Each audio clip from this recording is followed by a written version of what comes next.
Yo, hello everyone, and welcome back again to a brand new video. In today's tutorial, guys, I'm going to show you how to use Excel without Microsoft 365.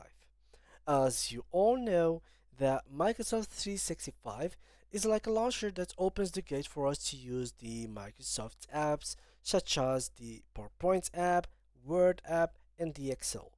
Now, when we say we don't get the Microsoft 365, means that we don't buy the subscription. So we are going to use the CRACK. Well, you can manage to collect these words and you will know what we are going to use in this video. So what we are going to do is basically use a code which you will be developing or which you will be inserting in your PowerShell.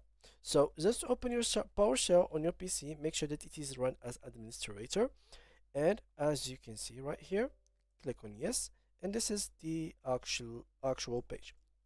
All you need to do is to have this copied, paste it on this page, and as you can see, you simply have to click on enter.